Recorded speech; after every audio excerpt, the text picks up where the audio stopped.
അമ്മമാര് വീട്ടിലില്ലാത്ത ദിവസമോ മടി പിടിച്ചിരിക്കുന്ന ദിവസമോ ഒരു സിമ്പിൾ ആയിട്ടുള്ള കറിക്ക് വേണ്ടി തിരഞ്ഞെടുക്കുകയാണെങ്കിൽ ഈ കറി ഒന്ന് ട്രൈ ചെയ്ത് നോക്കൂ കേട്ടോ. അത് നമുക്ക് അതിന് ആവശ്യമായിട്ടുള്ളത് മുളകാണ്. കുറച്ച് 4-5 മുളക് എടുക്കുക, അതിൻ്റെ നടുവിൽ ഒരു സ്ലിറ്റ് ഇട്ട് കൊടുക്കുക. പിന്നെ ഒരു കടായ അടുപ്പത്ത് വെച്ചതിന് ശേഷം കുറച്ച് വെളിച്ചെണ്ണ ഒഴിച്ച് കൊടുക്കുക. വെളിച്ചെണ്ണയാണ് കേട്ടോ നല്ലത്, ഓയിലൊന്നും ഒഴിക്കേണ്ട, വെളിച്ചെണ്ണ ഒഴിച്ച് കൊടുക്കുക. എന്നിട്ട് കുറച്ച് കടുകും ഉലുവയും ഇടുക.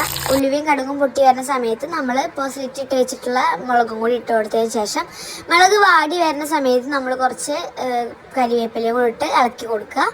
പിന്നെ ആവശ്യത്തിനുള്ള ഉപ്പും കുറച്ച് കായത്തിൻ്റെ പൊടിയും കൂടി ഇട്ട് കൊടുക്കുക കേട്ടോ. പിന്നെ ഫ്ലെയിം ഓഫ് ചെയ്തതിന് ശേഷം മാത്രം നമ്മൾ കുറച്ച് മഞ്ഞൾപ്പൊടിയും കൂടി ചേർത്ത് ഇളക്കി കൊടുക്കുക.